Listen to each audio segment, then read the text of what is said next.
Yo, what's up, everybody, and welcome to episode 23 of the Infernal Gaming Podcast. I'm your host, Blaze Inferno. If you're new to this show, hello, and thanks for coming by. And if you're a returning listener, welcome back.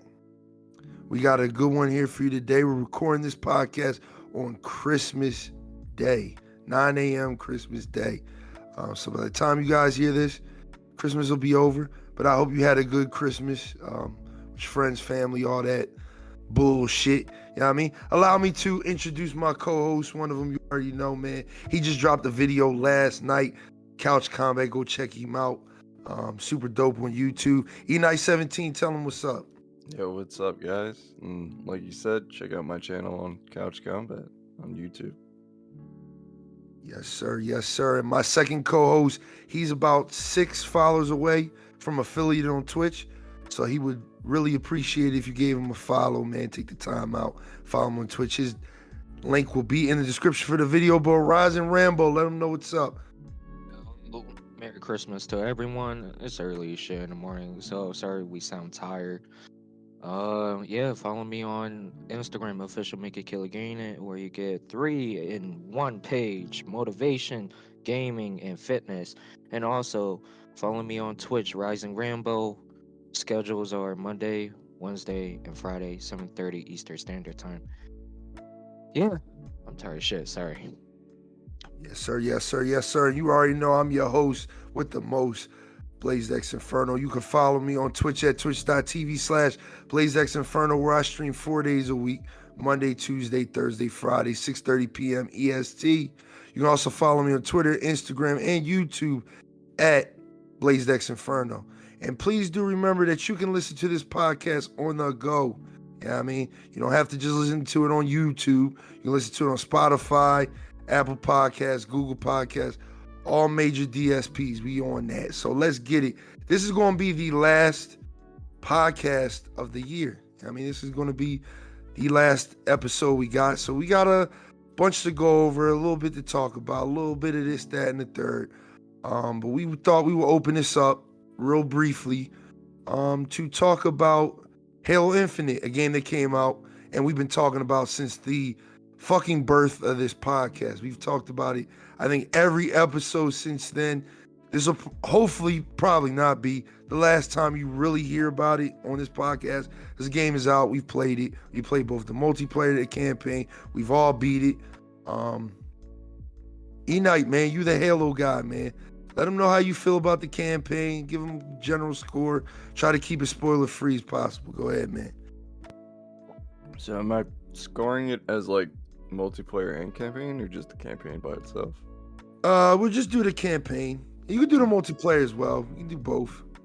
I mean, overall, We talked about the multiplayer though, so yeah, just keep a campaign. Keep a campaign. okay. So campaign gets a fucking 7 out of 10 for me. Whoa. Why you give it a 7? I was not expecting that, man. So there's a couple reasons why.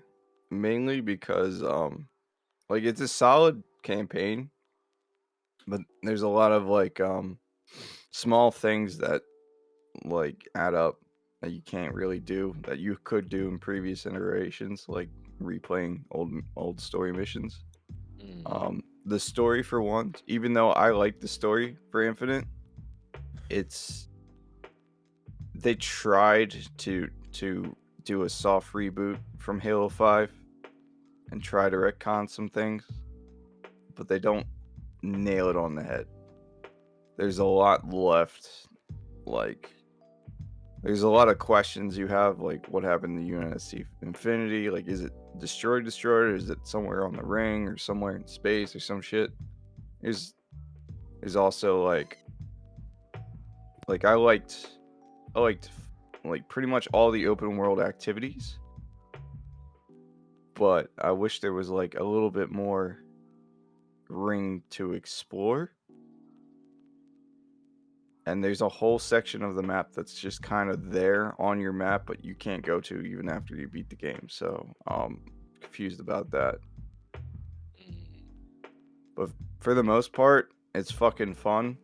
It's probably the most free and open Halo we've gotten to date. and like if you have an Xbox or PC, you have like absolutely zero reason not to have this like in your backlog, because you can get this shit basically for free on Game Pass. Mm-hmm. Yeah, So, Game Pass is like what, like $15 a month or well, something if like you that. haven't started your trial, it's $1. Yeah, it's Really? $1 for the first month. Yeah, Oh wow. yeah, and you can do that like twice, depending on which package you get. So No, so you said there's package for the Game Pass. So does that include with the Xbox Live membership with yeah, it? Yeah, so, that's the yeah, Huh. 15. There's the there's the regular Game $15. Pass, and then there's the Ultimate. So the Ah, regular You is can you $10. basically get 6 months of Game Pass for $1 a month, Yeah, which is fuck. If literally you're like been waiting for a game to play, I think Halo Infinite campaign is definitely worth sinking your teeth into, yeah. because it's challenging. Like I'm a crackhead. I played it with no upgrades, so like I didn't upgrade any of the equipment I got, yeah, you and I played it on Legendary. It was hard as hell, but I still enjoyed myself. Boss fights are pretty good. They're not amazing, but they're still better than what I was expecting, considering that the last iteration of boss fights we've had have been like Halo 2. And apparently there were boss fights in Halo 5, but they were just bullet sponges. Mm. So, something I'm gonna have to add my 2 cents with Halo 5 boss fight. It never felt like a boss fight at all from the beginning. just yeah, it felt like a Destiny boss fight where you're just like Not even fucking close. I'm sorry. I can't. just like You can't. shooting the shit out of. No, Destiny 1 had like the most bullet spongy bosses. It's Like most, but yeah, I think hey, the reason Vault of Glass did so well in Destiny 1 was because there's actual mechanics to the goddamn bosses. yeah, but at least they eat up all your bullets, but they were giving you a little challenge. Now Halo 2, I could give you my point of view with Halo 2 boss fight. Yeah, we only got two, the Prophet of Regret and Tartarus. Yeah, I Tartarus honestly, was fun to fight. oh yeah, and like really, I I really could give you my point of view with those boss fight, even playing the campaign, like the mini bosses or whatever you want to call them when you capture the FOBs. They were a challenge. They were. Are you Like, talking about the targets? yeah, but Yeah. they were still fun. Some of them were challenging. Some of them were just like the sniper jackal dude. Oh yeah, I don't want to talk about that. Please, so I literally flew up in no. the wasp and I just like and then just shot him with rockets and he Yeah, died you can instantly. cheese a lot of those HVTs. Yeah, Especially yeah. once you get the scorpion, it's just kind of like Oh, yeah. dude, I grabbed the scorpion. I was just like, yo, fuck this. Especially the two hunters, the Bond brother hunters. Yeah, Oh Yo, yeah. they are are vicious. fucking worse than normal hunters in that game. And I'm like, They are holy vicious. shit, dude. They are next level hard. But you know what? That's like one They of the coolest challenge I ever encountered with those hunter brothers. Like they I like gave the fact that they have the rapid fire, which is like a and anti-air. It doubles it like anti-air. Because I was trying to get them at a distance with the wasp, and then I realized I couldn't, so I had to basically take the fight on foot. oof, oof. So you really want to give Halo 5 campaign? I mean, not Yes, Halo Halo 5. 5's No, campaign no, gets no, a no, 0 out of no, no, 10 no, for me. no. Fuck Halo 5 campaign. I'm talking about Halo Infinite. My fault. Halo Infinite campaign. You're giving it a 7 out of 10. They're giving it a 7 out of 10 because there was it's all those little reasons. There's story issues Mm, that they couldn't. I don't think they could have like written it in a way that would have made sense. gotcha. Considering how wishy-washy they've been with Halo 4 story and Halo 5 story, because like Halo 4 is all focusing on Chief and Didact and Cortana, and then fucking Halo 5 comes out, it's all about Cortana Cortana and and Chief Chief. simping for Cortana and shit. So like, and then Spartan Locke being one of the most boring characters I've ever seen in Halo. Yeah, I'm it gonna wasn't like. really interesting. I agree. I mean, they hired like the dude that played Luke Cage to voice him. I feel like they could have given him some direction on how he should have like been, but whatever. No, I agree because Halo 5, I felt like the way how they treated Spartan Locke and his team was like, They were trying to I do a Halo 2, yeah, a Halo 2 mimic, and in my and I think they were trying to get Spartan Locke to basically replace Chief as like yeah, the icon of Halo. And like it's all well and good. Like I feel like Chiefs. What I loved about this story was pretty much the self-contained story to the ring, where it's like Chief, the pilot. There's this part where him and the pilot are like get like an emotional talk, and I was like, damn. Yeah. And yeah, it's like it's like damn, like Steve Dow's still fucking got it with this shit. Yeah, there's a lot of powerful moments in this game. I get to talking about it when I get to my part, but there's definitely a lot of powerful parts in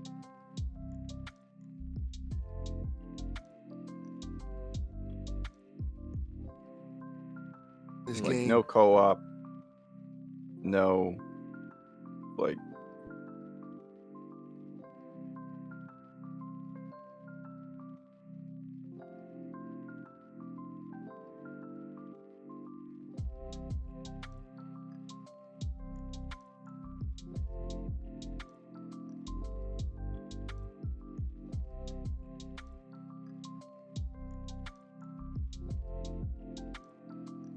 replayable. Like, and it's it's 343's first foray into open world, and that's fine. Which is why I'm giving it like a 7. Like I love gathering up all the Marines and saving more Marines or assaulting bases. I love that part. The terrain of the map, however, is not vehicle friendly. Yeah, hell, there's like Unless random it's a fucking trees. path.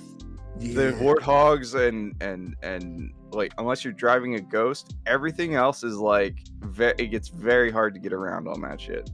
So yeah. that's It why I was so does. relieved when I got the Wasp, and I they was like, tried. oh, Yeah, I they can definitely actually. tried though.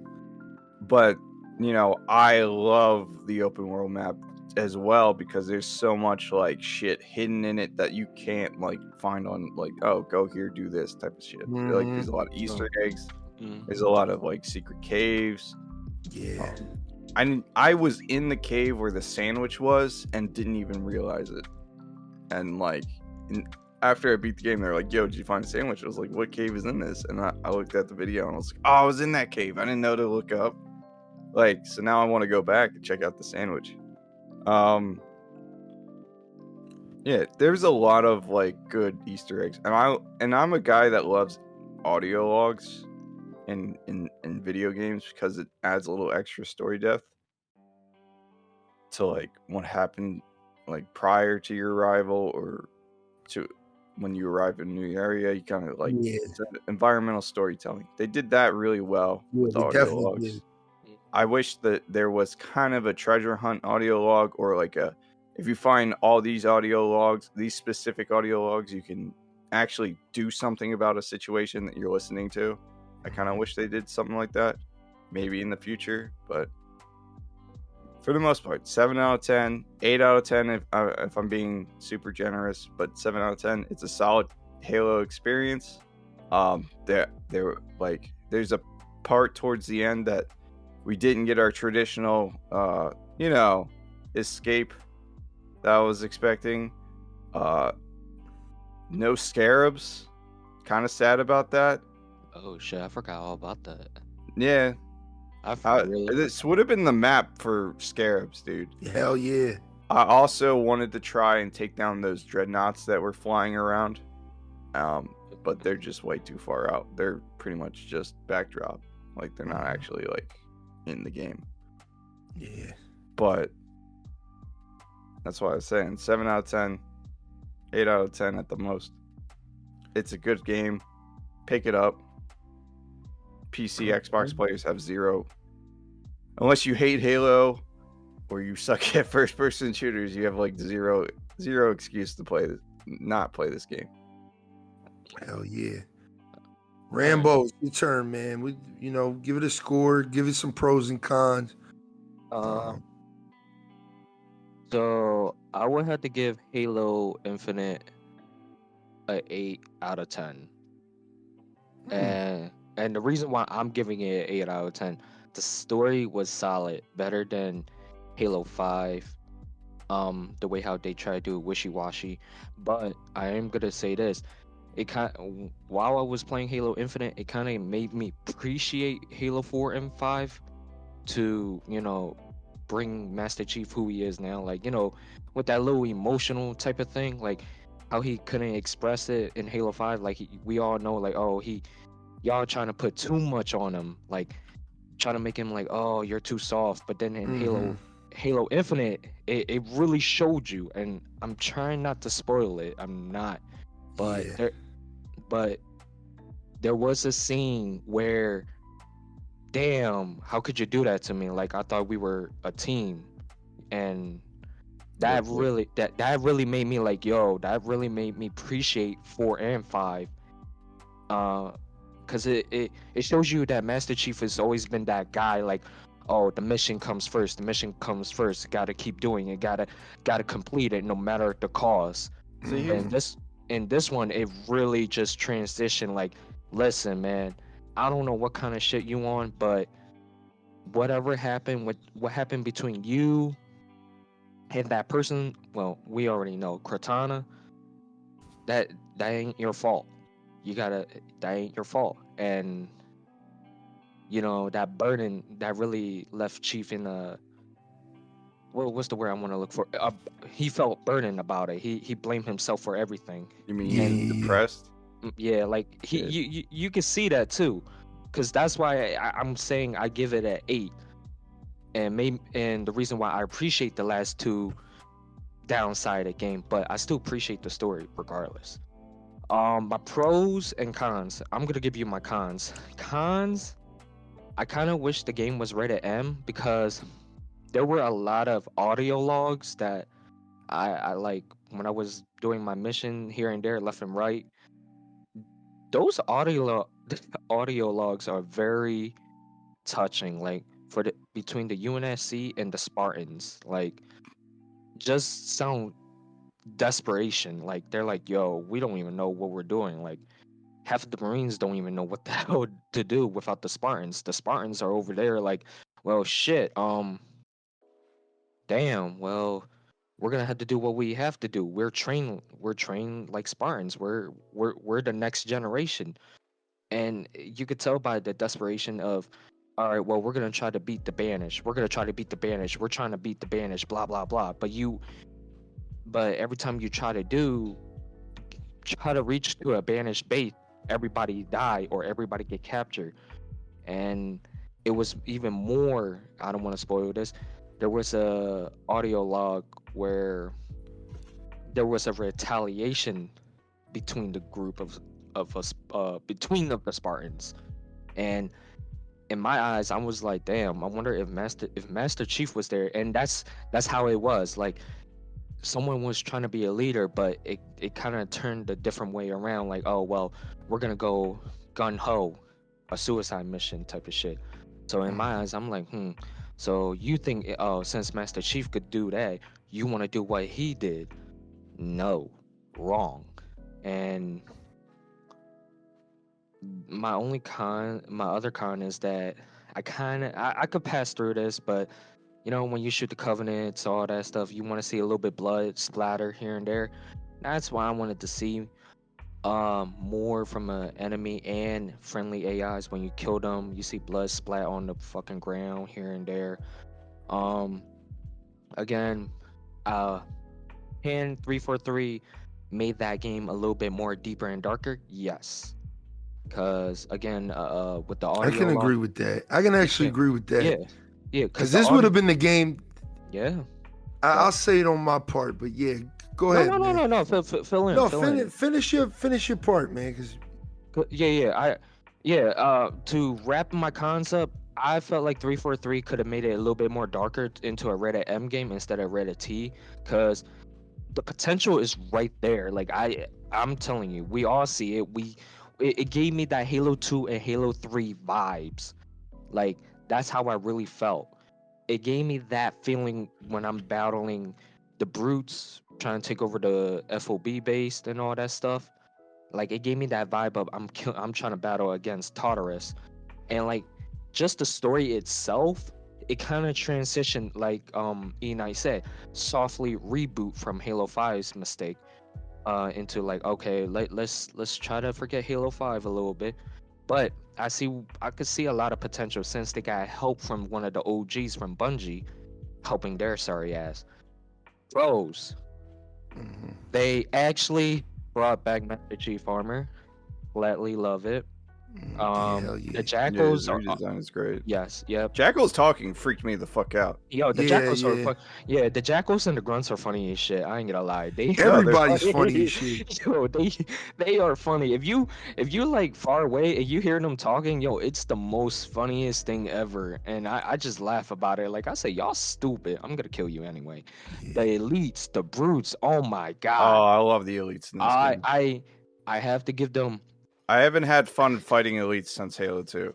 yo, the elites, they brought them back. Like Mhm. the armors and all that stuff, especially the brutes. Like it gave it again. It's that Halo 2 vibe. I started picking up with the brutes. I'm like, yo, that look like a Halo 2 armor the brutes are wearing. I'm like, oh shit. And the elites, it kind of brought that Halo 2 vibe. All of them.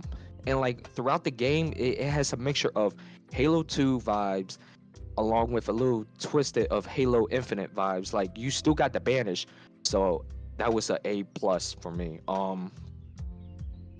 What else can I say? The open world map is very good. I do agree what E Knight said. Is like after you beat the game, it's like okay, well, what's next? Like, can I replay this mission? Da da da da. That's kind of like leave a big sour taste, but overall, I could just like I said, give you a solid 8 out of 10. Just the audio logs are very deep, the Banish audio logs, and just I don't how know, they man. try. The Ashram would not shut the fuck up in some of those. Oh yeah, This I'm man monologues like a motherfucker, man. And yo, I don't even know if he was like the second command of the Banish, but he's basically was second command, but he taught Atriox everything he knew. So when yeah, Atriox dies, yeah, he he felt like assumed the role of leader. yeah. I'm sorry, he did talk too fucking much. He Oh, really did. so this is something I forgot to mention. The No, reason feel why free. it's a 7 out of 10 for me Mm. is because you know that elite that turns invisible. He's Oh like yeah, Blade the Master. badass dude. Yeah. There was a huge opportunity for him to be a reoccurring boss battle up until the end of the campaign. Really? For him to fuck with Mm. us along Hell with like yeah, story hell missions yeah. and shit.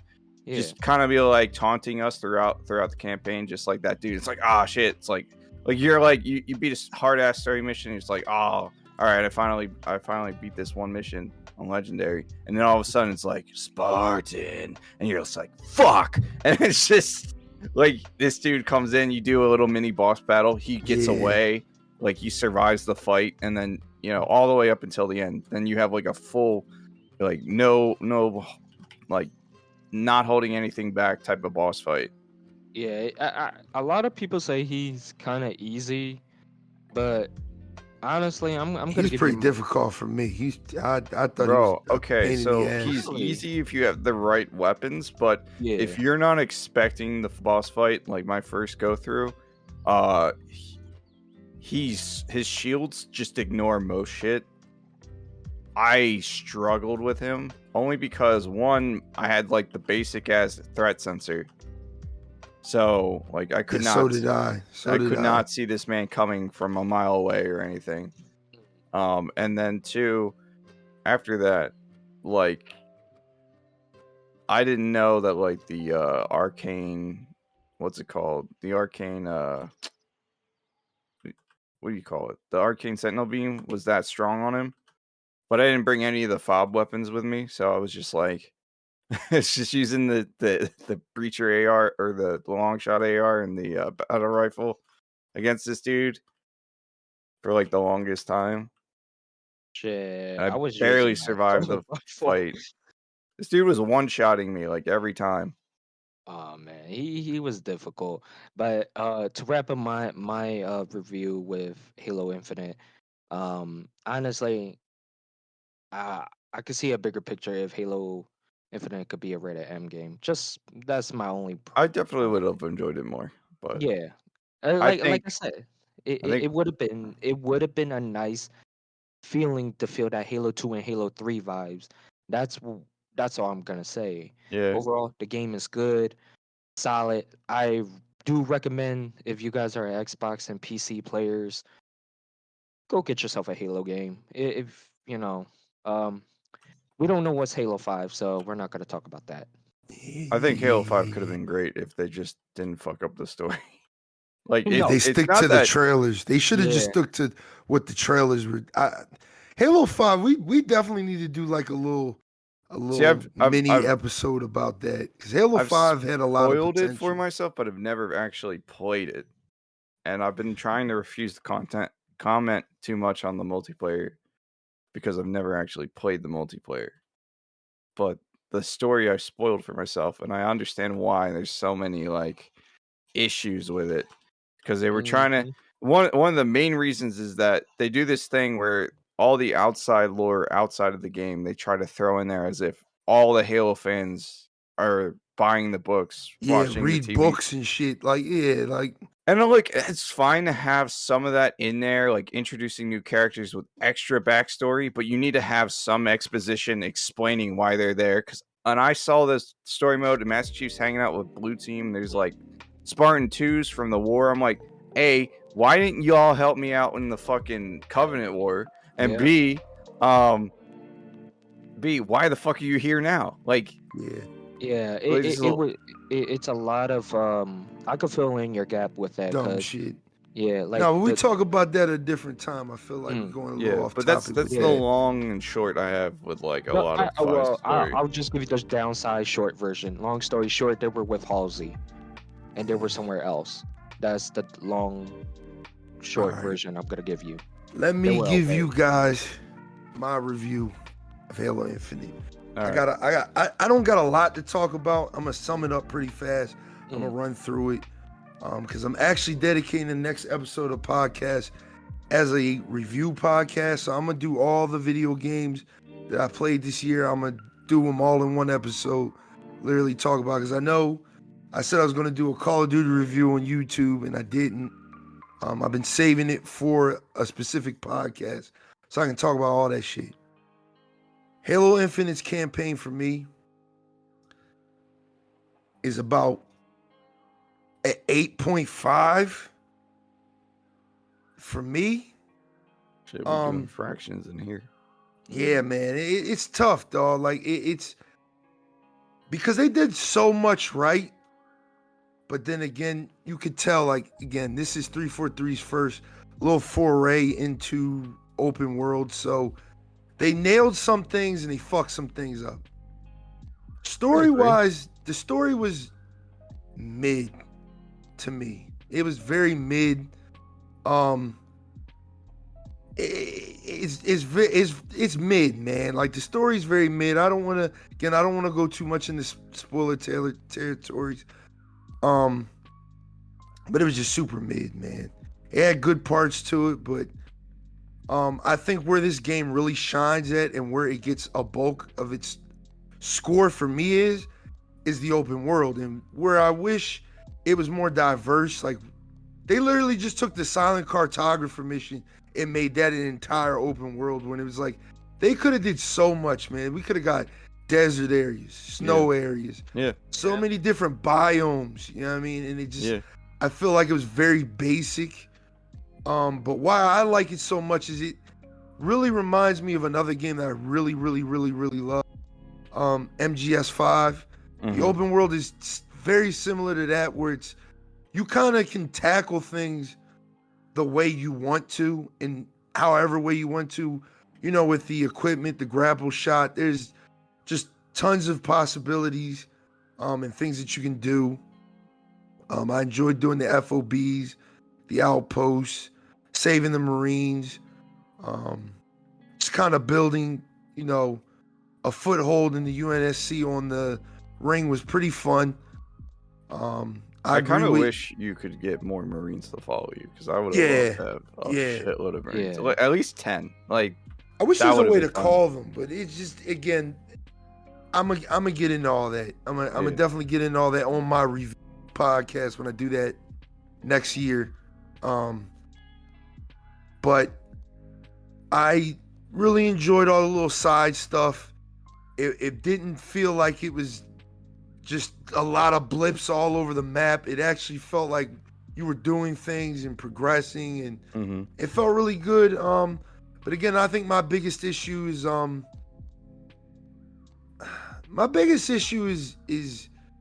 and I think I've talked about this before. I don't know about on the podcast. There's like a fake difficulty barrier with this game, and that's what kind of like annoyed me in a sense. It's like none of the bosses were hard. They were just like buff as shit. You know what I mean? Like the final boss, I'm not gonna get too much in. Not the final boss, but who you think is the final boss? Well, who I thought was the final boss. Definitely the last three were difficult. Yeah. And they had a little extra mechanics more than the other bosses that we fought along the way. The brothers, not to really try to spoil anything, but if you know, you know.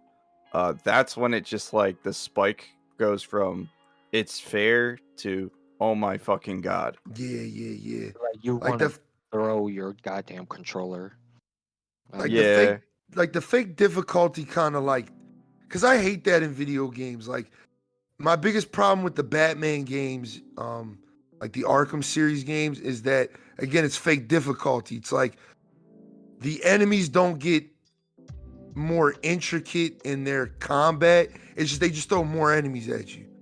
I don't like that. I feel like that is just fake difficulty. It's like, you know. So I'm gonna disagree with you a little bit, mainly because of the variety of enemies that Halo has and how like varied they actually are on their own.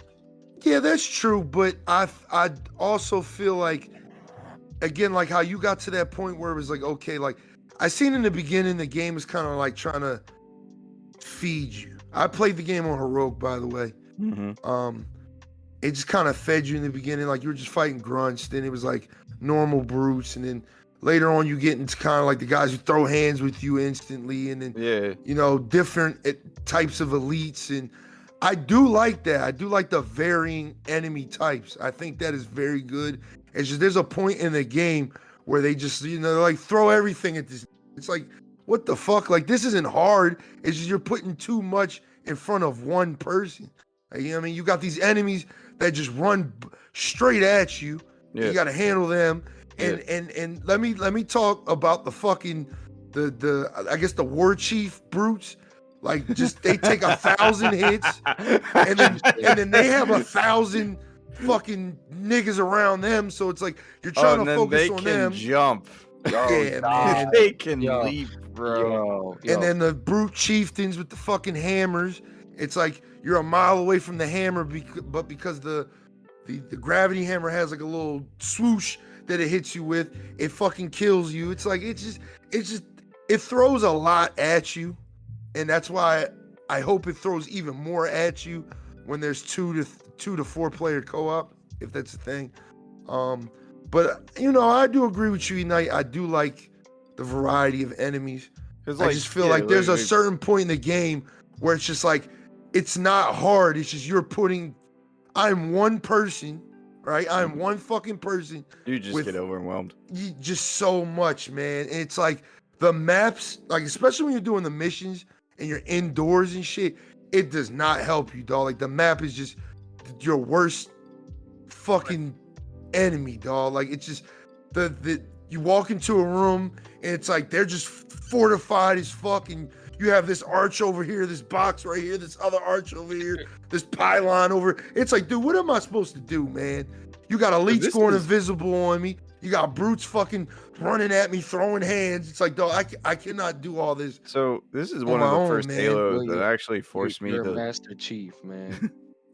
This is one of the first Halos that actually forced me to scavenge weapons hardcore.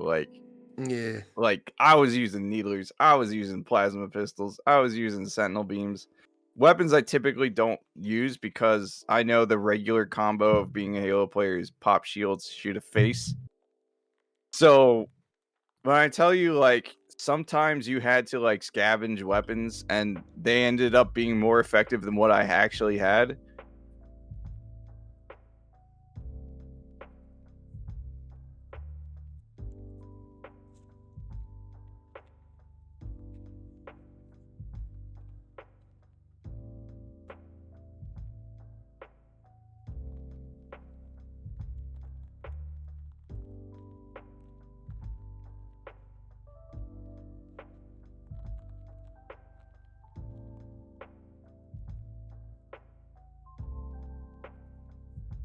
is, And I think the problem with this game is there's all these like different, like every mission is kind of like, you know, it's an open world game, so you're gonna have those open world tropes.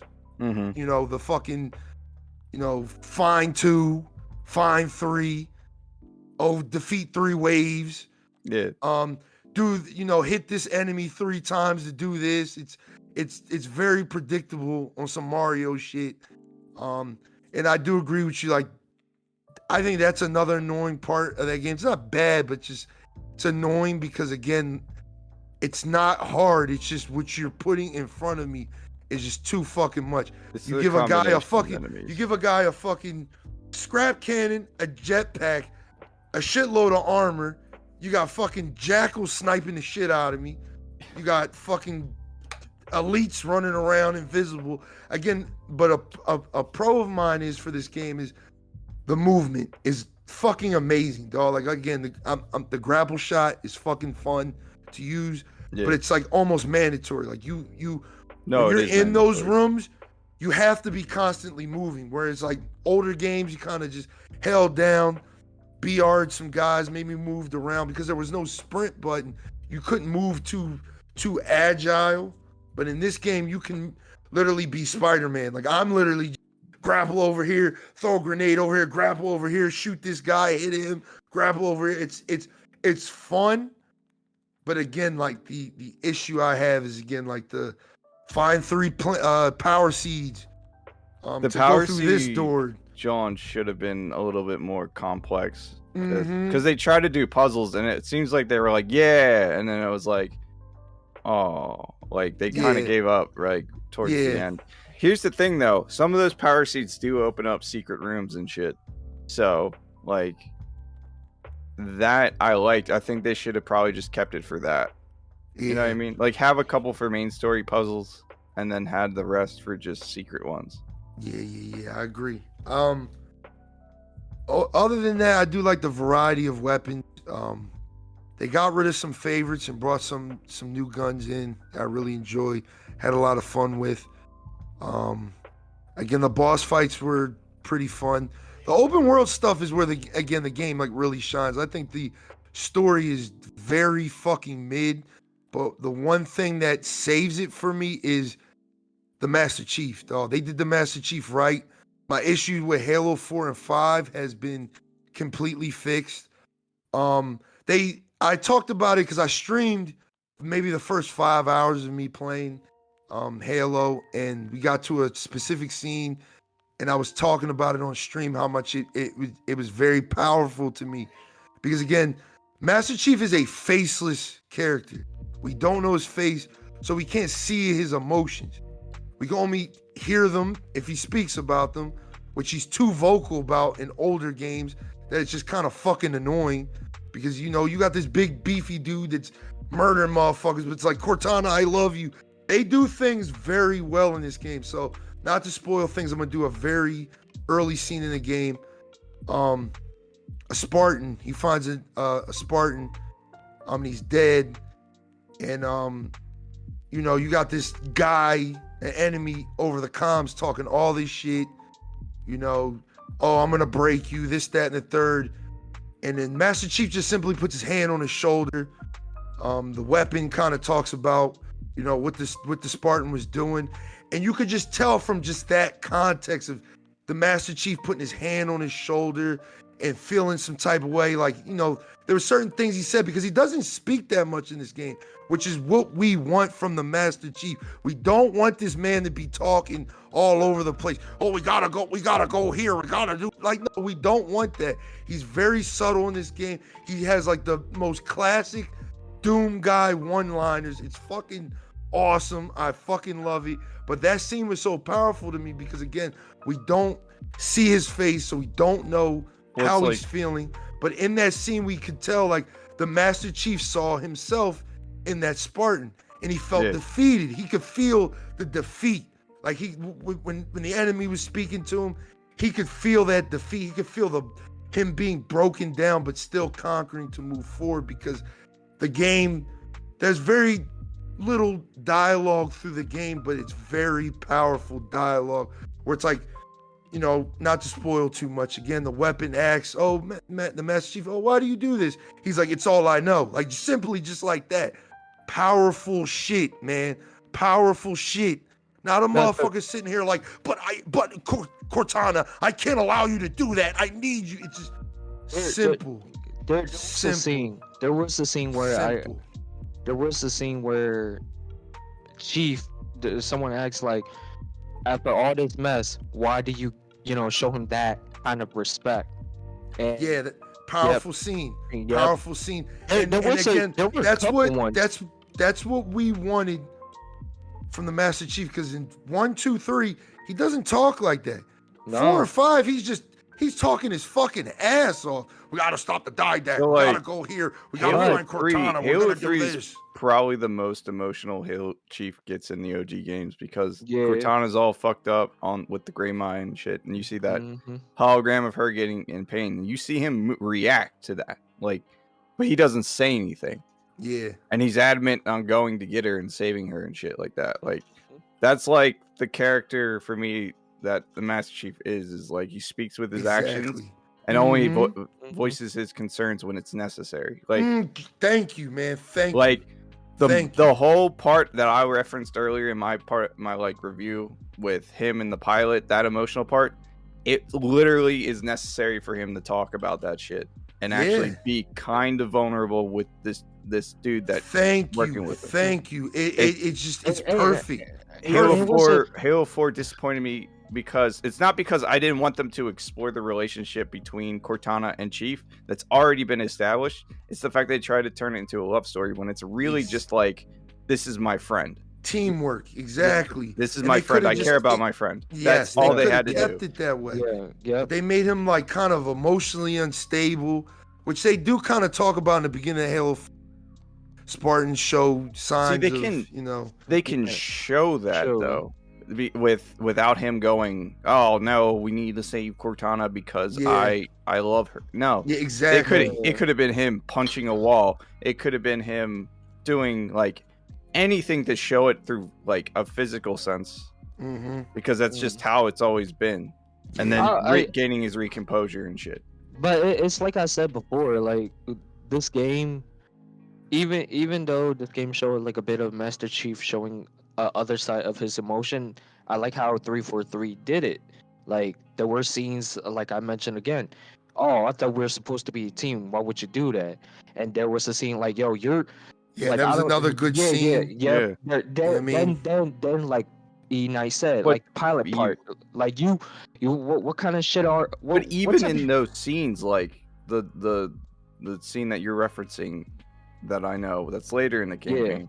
Yeah, we're but not trying to spoil. Even in that scene, he doesn't talk that much. Like, of course not. And that's like versus like 4 and 5, where it's like he's going on a monologue, and I'm like, Chief doesn't monologue. He kills the dudes who monologues. Like, but this is where, like I told you guys, like why I appreciate 4 and 5 now, because think about it, guys. He's a simple-minded man, only have one goal: to complete the mission. Yes, humanity has to be protected, and that was his always been his job. Let me just say this, because we're gonna move off this topic because we've been on it for a minute. I got one last thing for my review, and then I'm done. And this is kind of teetering into spoiler territory. Not really, but when you beat the second to final boss, there's a very emotional part, and that's why, like I say, the story is mid, but the story of Master Chief, the weapon, and Cortana, beautiful. Or not Cortana, the pilot. No, Cortana and Cortana too. Actually, of Cortana course. too, because like this is like because you beat the boss, and then people say, oh, well, why did you give him respect and shit like that? And then Master Chief said, because he was a soldier, just doing what he was supposed to be doing. And he said it just like that. And again, we can't see his face, but the emotions were felt. I cried a little bit. I was in my bag. I was like, this is very good writing. Who wrote this? Fire that nigga that was on 4 and 5. And wrote those shitty books and Forward on the Dawn and all that shit. Fire those motherfuckers. So the books are actually good, though. Yeah. That's the problem. They're alright. They're alright. Oh, you gotta read There's them, a man. lot, a They're lot of good. a It's lot of the of books are detail. actually We don't good. read books out here, man. This ain't the Infernal reading Just get it podcast. all. You get an Well, audio log. Just make it an Yeah. audio log. You have someone. Nah, read it to but you. Yeah, you can to- go on to YouTube. sum Read this you a up- bedtime story, my dude. sum this up, I give it a solid 8.5, man. It's decent just because the open world is so good. I agree with E Knight. It could have used some scarabs. They could have did a lot more with the but we're supposedly getting DLC, so who knows, man? Who fucking knows what the I game is gonna hope be we like get- in 6? I hope You it's know, not 6 like a months to mini a year. DLC and like they're like, here's a little story beat, here you go. And I hope No, it's like, I think here's the thing. I'm willing to pay for DLC expansions. Like me too. Same. I'm willing too. for that. Like I don't like I know people hate or not want to give 343 money at all because of the cash shop and multiplayer. But as far as the Yeah. campaign goes, I'm happy I spent a full $60 on this shit. Like Mhm. Yeah, absolutely. It's worth even every even penny. if I gave it like an 8 or 7 out of 10, like it's really worth the actual money because you'll actually enjoy Yeah. it. Once we get a new game plus, that game will be and be able to redo You have missions and save stuff. slot. It'll be Oh, it'll be you mean awesome. like so you just have everything from the start? Yeah, that'll be I fun. mean, that would definitely make like the whole first half of it. You could just breeze through it, like no problem. But yeah, that's our reviews, man. Look out for episode 24. I'm gonna be doing all my other reviews of my other games. I'll probably re-go through this review slightly on there. But yeah, let's get into the news articles and then move on to the topic. So, something that me and my boy Rambo are very excited about. E Knight might be too. Ubisoft announced a Splinter Cell remake. They're remaking the first game. They're doing it in their fucking age-old fucking engine though. So I think they're doing it in a Snowdrop engine. So that's kind of an L in a sense. Because that shit's mad outdated. But I don't even know why would they do that? Like, it's Um, stupid. With the technology we have now, like money. the shit that yeah, Ubisoft's been fucking up lately. We'll get into that further on the podcast. But I want to start off with this because I'm excited. I love stealth games. I'm a big Metal Gear fan. Metal Gear is kind of dead at this point. Konami's not doing shit with it. But pachinko machines and shit. So I'm excited to play this. Metal Gear Battle Royale, let's go. Metal Gear. No. All right, thanks for tuning in to your Infernal Gaming Podcast, guys. Say now, wrap it up. Wrap it up. No. I think this game is going to be dope. I'm actually not expecting too much of it if it's just a remake. They said it's not going to be open world. They said it's going to be linear because people were talking.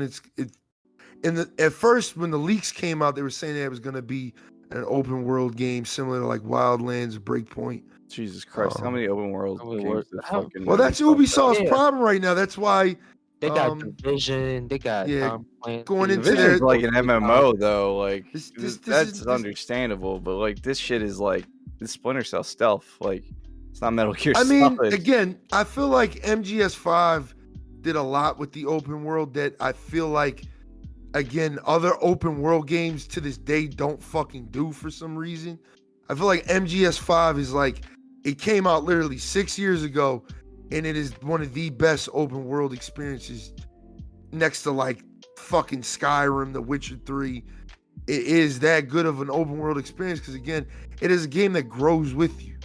You know, if you run around doing a lot of stealth in Metal Gear, you know, the enemies start to set up traps for you, cameras for you, claymores for you. You know what I mean? But if you go in guns blazing, you get a lot of headshots. They wear helmets. They have machine gun turns. They have heavy armor. You know what I mean? Stuff like that. I like that little subtle detail to the gameplay. Again, they went from tactical espionage action to a whole different line with MGS5, and it lived up to it.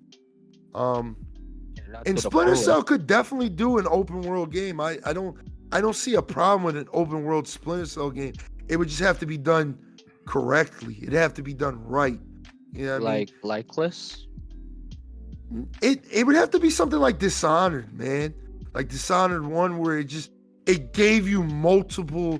Sandbox linear. Yeah, like it was Also- just there was so many ways to approach your objective. You know what I mean? I just feel like, Ubisoft's been fucking up. We're gonna just move on to the second article. Because you know how we all feel about Splinter Cell. We can't wait. I can't wait. I know Rambo I is definitely excited. enjoyed the one where sir. he came out of retirement and choked a dude and smashed his face into a toilet. Oh yeah, Conviction. Yeah. But that was when Yeah. it kind of went into a weird direction. But it was a good game nonetheless. But That shit Ubisoft's been was- fucking up. They've been putting NFTs in fucking games and shit like Oh, that. dude, yeah, I'm not ready for that to be in Siege. Nope. Yeah, Well, that's literally gonna why be- I've it's not gonna be played in Siege everything. that much in the last. It's gonna be in like, everything month and a soon, half. man. Like this is the setup, man. I'm trying to tell you, when one company does something, everybody follows. Yeah. Everybody's like EA's gonna do it.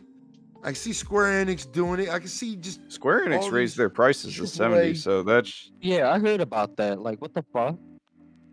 Like, what? Yeah. From 60 bucks and I to feel what, like that's 70? gonna be the new norm soon. $70 is gonna be the norm everywhere, no matter what platform. It's just, when one person does it, everybody's gonna Everybody, follow suit. You know what I mean? Yeah. That's why, again, people always say vote with your wallet, but it's kind of hard to do when you have a brand new console, and the brand new consoles, all their games are prices set. Well, not all of them, but you guys know what I'm trying majority to of say. the new games is $70, and then the fact that you can't get a console because all the consoles are $1,000. Yeah, exactly. So it's just Ubisoft's been fucking up. They're actually facing a developer exodus. And it means a lot of people been leaving the company. They're losing a lot of staff. That's actually just to kind of highlight the games industry in general, because like Exactly. a lot of devs that get hired on usually end up getting laid off after the project's done. Mm-hmm. Yeah. And they get cut without like any benefits whatsoever. So like And not between even that that. crunch time and like all the fucking studios that are out here fucking stealing people's breast milk and shit, like Yeah, man. they It's not even that. Like they need to suck- unionize. they They need to change. They suck the fucking life out of these developers, man. Because you could tell a lot of them come into the industry. They go to these Right. big companies. They're very ambitious. They want to do things. Yeah. But these companies want to They make shit down their cheap. throats, slap them. Yeah, and keep 'em exactly. aligned. And like Cheap. that could have been me one day, because I went to school for game design, and I was like, Mhm. yo, this shit's complicated. I can't understand it. Do you imagine that if something that's as complicated as game development, then you have assholes from your job yelling at you on one side, you have assholes from the community, like the gaming community, yelling at you from another side, and you're just caught in the middle. Like that shit is that's and then on top of that, you're Depressing. working 60 hours a week at a fixed salary, getting Yep. 60 to 100, I should say, because some of those motherfuckers put in time, and crunch time's a thing. You're not seeing your family. You're not even playing the game you're working on, because all you're doing is working on it. And everywhere you go on YouTube or whatever, it's somebody criticizing your work or some shit. It leaves They a big need- toll, man. They need better treatment, because like if they're not getting most companies should sit here and be like, yo, mandatory, like you need to take a fucking break type of situation, and have like these benefits for when they lay them off, so that way they can improve their profit margins, because EA does this shit like almost every quarter. Yeah, hell yeah. EA is a piece of shit. Even They're though all they, pieces of shit, man. It's Like- not just them. They're all showing their true colors Yeah, right now. we, Like literally we all see of them. that. this is why, like, and even 343, like I saw like one of the interviews about the tech previews and shit. There was a girl that was like a developer for the bots and shit for Yeah. Halo Infinite. Yo, she had bags under her eyes, and I thought it was the lighting, but like it's definitely she had bags under her eyes. I was like, this bitch is too tired to be out here interviewing about fucking Halo. Like, I was like, she needs to go take a nap or something, man. Like, get her some Yeah, fucking it sucks, pillows man. and shit. 'Cause These people put a This lot of is- work into these games. Yeah, and this is why I'm never gonna be like fucking sending death threats and shit to devs, Exactly. especially ground level developers who have zero input on how the game is monetized or what direction it goes into. Like, they just do the work. They get told what to do, they do it, they make it work somehow, and then, you know, we play the game. Like, I'm still playing Halo Infinite. I bought those goddamn cat ears, no shame. Can't believe you bought them cat ears. Me and He like said he was half going the to. community fucking bought this Yeah, cat literally. ears shit. Yeah, Like, everybody bought and it. people are flipping out on social media. They're freaking out. They're like, oh, you can't buy shit from the store. I'm like, dude, it's cat ears. I want that. Like, this is probably the first thing I bought since like day one. Yeah. I don't, like, again, I don't ever blame the developers. Death threats are not fucking cool. Cut that shit out. Y'all are too goddamn grown for that shit. Even if you're not grown, man, that's just Gotta be in their Nah, shoes. for a day, you can like, tell it's a bunch of neckbeards that do that shit. They ain't no little kid. That's a grown ass man that lives in his fucking basement, mad that he had his fucking minimum wage job. I'm not trying to buy, by whoa, the way. whoa. You're hitting too close at home. Nah, you know what I mean? That just feels like his $60 should fucking mean the world. Like I feel like it's been established since 2010 that games are no longer just $60 anymore, and people need to lose that mindset that games are just like, I'm gonna buy a $60 game and I'm gonna get infinite amount of hours and everything's gonna be free. It's like games nowadays are 60 plus, man. That's why I say to everything. This is why I always tell people, if you don't want to be one of the people that bitch online, just wait for a review. If you waited this long, you can wait an extra week to play it. I know FOMO is a huge thing.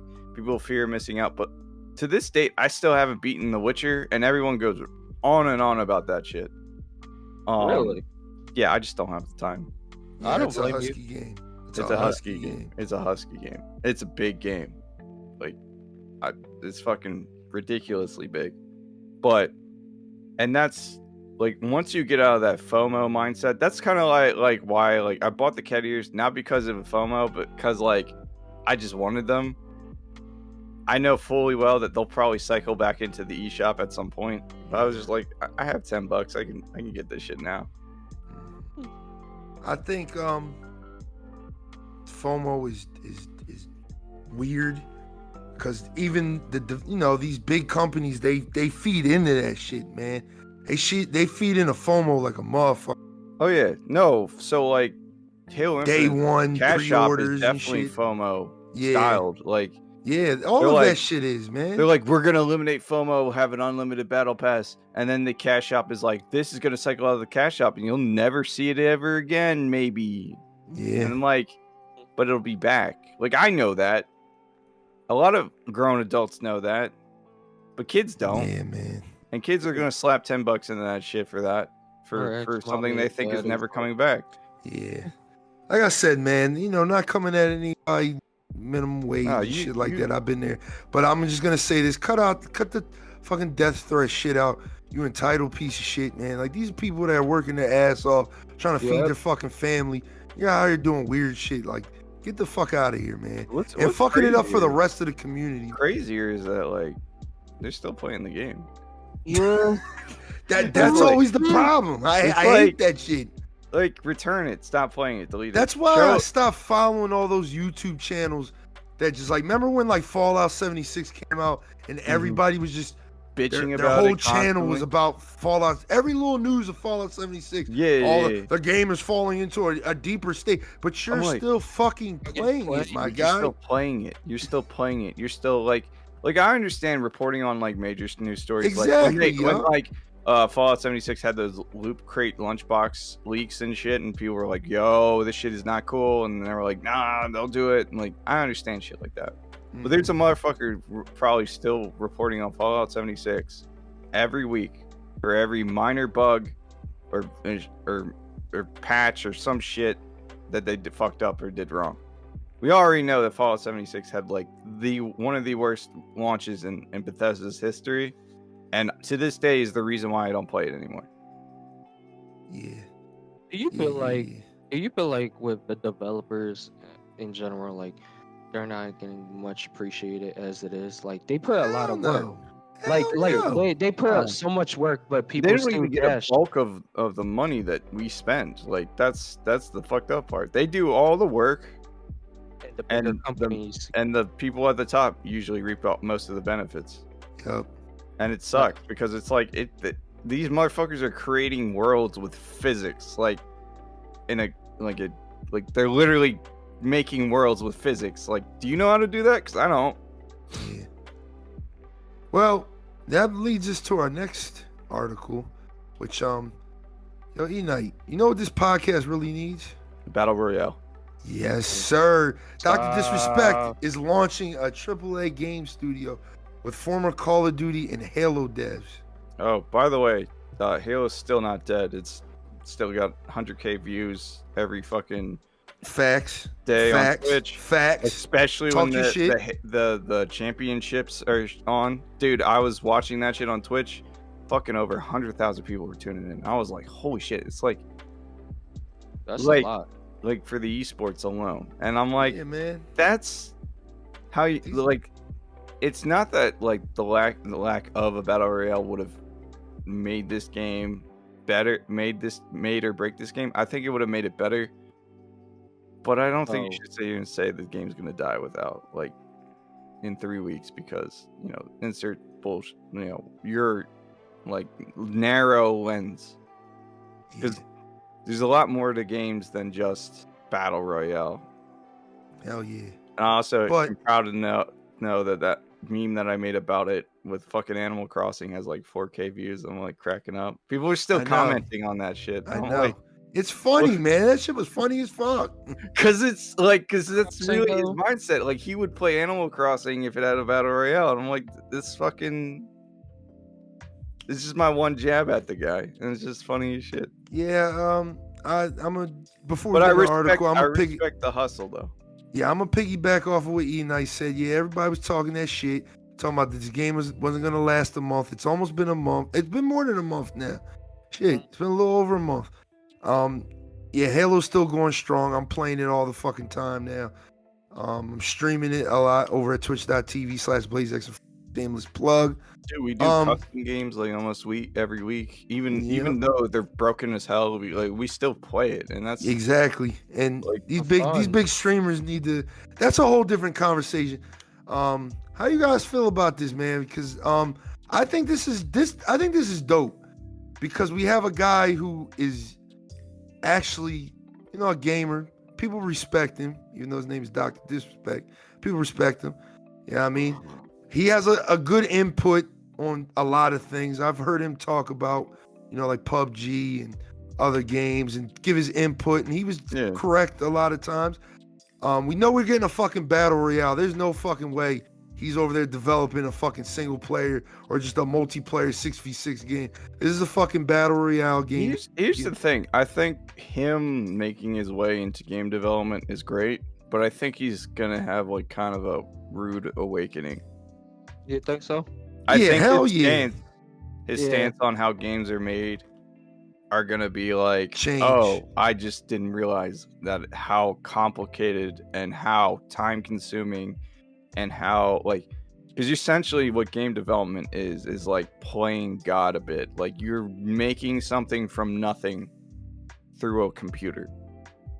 You need art assets. You need programmers, you need marketing people, you need concept artists, you need voice actors if you're gonna have voice acting, you need fucking like IT people to make sure all that shit's working while you're doing it. There's so much shit you need to make a video game. You never know what he's gonna be like. We already know he's gonna be doing a fucking battle royale. He's probably gonna use the same engine that fucking PUBG is made on. What, Unreal? Yeah, probably so. I could see that. And it's just gonna, the thing of why these companies love battle royales is because they're so fucking simple. They're literally, the concept is so just mindless, so mindless. The concept is mindless. You know what I mean? You just have a bunch of people just do the same map over and over again. Well, yeah, and then there's also like the fact that you can just monetize it in any way, shape, or form. Exactly. Battle So, pass, loot crates. if he's sticking to just doing that type of shit, then it's not But gonna be too difficult for him. It's gonna be so difficult, but his problem will be like trying to stand out in the back because Yeah. it's already a saturated area. yeah, fucking Final Fantasy got a fucking battle royale now. Oh God, can we not? Can Hey, we apparently it's fun as shit. So Yeah, like, man, I Uh, fucking you too serious? Haryu was streaming it the one day. He was streaming it in Discord the one listen, day. I'm not gonna shit on a game that's fun. Like, I don't know. I'm sad about that Final Fantasy is going down this cheap route, but like at the same time, if they make a good game, then it's a good game. Yeah. I think like a part of me is just like, please don't butcher the goddamn name of the game, because I do fuck with Final Fantasy. I do. Just nowadays, I really don't. I just don't like the recent ones that came out. I guess like it just didn't get my taste. But that's my personal opinion. That's all. And the battle royales and stuff, we have way too much. I'm already tired with battle royale. We got Fortnite, we got Apex. You got Hell, too many. Yeah, we got You Call got of too many, Duty. but all of them have their own unique Well, gimmicks. it's or You're whatever. right. You're right. You're right. So it's good. Fortnite, you can build shit. Apex, this is the movement system and Yeah. champions. Yup. Like fucking Apex is the best, by the way. Yes. It's better now than it was. I think it's actually bad now because the Storm Point. I do not like Storm Point, man. You talk about that map you didn't like? Yeah, man. Like that map is in rotation for 2 fucking hours. Rotation. And then fucking 2 hours? World's Edge is 45 minutes. And then we're Huh. back to fucking Storm Point for 2 You hours. just want to play Olympus or whatever. No, I actually like World's Edge now. I got the most wins in World's Edge. So Well, I used to hate that map, but they I changed it. I'm gonna have to try the They maps. changed it. Huh. No, they didn't. It's the same. But Is it? No, it's yeah, the and same. then you got Warzone, which is like the most casual friendly one right now. Yeah. So Not like good with kids that want to mad shit. People ain't up. fucking with that new map though, man. They fucking Really? Warzone up, man. They need to like just listen like for 2 seconds. Like just listen. Don't get rid of things. Give more content. They literally blew up the old map on some Fortnite shit, Yeah, which should make no sense. It's like which why made would no you do- sense. Why would you do that? Instead of just giving people, hey, here's 3 maps. You got Rebirth, Verdansk, Caldera. You got 3 maps, 3 different time yeah, periods. because like the Apex does nail that where they just rotate maps out and they Mhm. still change those maps like Yeah. every so often. Like Yeah, they'll man. change every season. or Apex two. has an arena mode when you tired of doing- The arena mode is Yeah, but it's a nice addition because again, like what's some extra to do, but it's not. My thing with Apex that makes it stand out is Respawn does kind of listen from time to time. They just fuck up with the events. The You events know are what? just I think they would have benefited if they just did an Overwatch mode. Why do you say that? Wait, I feel like they would benefit if they did a Titanfall 3, but we ain't gonna talk about Yeah. But like, they're not doing that because it's not like it's a fan favorite franchise or anything. Titanfall's dead. Like the fuck. RIP to Titanfall. They about to take They- that shit off the servers. They actually. did. Yeah. They did. Oh, yeah. I'm mad I didn't pick it up because I Guess kinda what else wanted they to go took back. off the servers, guys? Our What? last article. These What? nuts. What? Final Fantasy 14, man. They had to stop selling the fucking game because there were so many people fucking trying to log in and play that shit, man. It's Why? crazy. Wait, what? The servers can't handle it. There's a chip There's shortage. too many new players. Mhm. Oh, wow. Game's Yeah. growing so much that Square Enix had to stop selling the game. They basically had to say, "We don't want your money right now, man." And that's Honestly, fucking crazy. it was the right thing to do because Hell like yeah, those queues were insane, man. yo, Amber was bitching about that shit, yo. I watched Seriously, this one streamer. He literally waited 4 hours. He streamed another game for 4 hours while he waited to queue up in fucking Final Fantasy. I was like, dog, that is dedication. And here's the thing, I'm not a huge fan of like the combat in Final Fantasy 14. Like to me, it's just standard MMO stuff. But you have to factor in the fact that WoW fucked up, and now all the refugees from Mile came over to Final Fantasy Yeah, 14. that's what it really is. Yeah. And then on top of that, you have like people who stream the game, make it more popular, and they have a free trial. Even though it's unnecessarily complicated to start it, it's just like Their whole system is. I feel like every time it's I log in anti-bot. with- It's yeah. pretty much just to counter the bots, and like I appreciate it, but it's also annoying at the same fucking time. Like I have Yeah, to I do want to Google get into the security. game. I always say it. I put a tweet out like last week saying after the surge and shit, and they fixed. Oh that yeah, shit, and on top of that, I'ma it's get like back into it. cross-play too. So like Yeah. Xbox, shit. PlayStation. Well, it's not on Xbox. It's only It's not on PlayStation. Xbox. PC. All right, so Yup. just PlayStation and PC. Wow. So They're like, there's- trying to get it on Xbox, but Square I don't think- fuck with Xbox like that. Yeah, haven't they always been with Sony? and in the PlayStation? beginning, yeah, but they've Yeah. they've released They're a titles on Japanese Xbox. company, so Yeah, but Yeah, so they're racist. well, yeah. Well, nah. But I do want to give the game a fair shot. I streamed it months and months ago, and I did it fucking 7 in the morning when I was fucking tired as shit, Yeah, and I didn't feel like It- really. it's one of those games that the first part of it is literally a tutorial. Like it's a 60-hour tutorial that lets you like, Fuck. and like the first expansion is like that's when the game actually like. I starts just say to a lot begin. about the game, and it's like super wholesome, dog. And it's like I haven't felt that type of vibe since like RuneScape days. where It's just like, not super wholesome, but there is wholesome communities. Yeah, I it can seems tell you like that. people are like really nice, and there's like a lot of nice things that happen in the community. And that's what I play MMOs for. When we played ESO years ago, like that was like to me very wholesome times where we were all linking up together, doing the faction wars shit, the PvP. Oh yeah. Yeah, I mean it was just like like to me that's like wholesome times. We're all working together. We don't know that guy for shit, but we know he fucks with us because we on the same side. I remember when we played the fuck out of RuneScape and it was like we were trying to go after fucking Zezima or some shit. Yeah, hell yeah. We were fucking dumbass level 16s. Yeah, man. It's like, yo, I got But this again- new lead on Zezima. I'm like, oh shit. RuneScape was so motherfucking wholesome of a game though, man. Like people were so nice. Like I feel like gaming for me started when I started playing RuneScape a lot. Like I was always a gamer, but RuneScape like really brought the community aspect of like playing with other people. Because it was like again like it's a true MMO. So it's just like it went from me just being cool, chilling, leveling up to literally I'll never forget one day just fishing with my little net, and a guy just came over to me like, "Hey, you want this fish?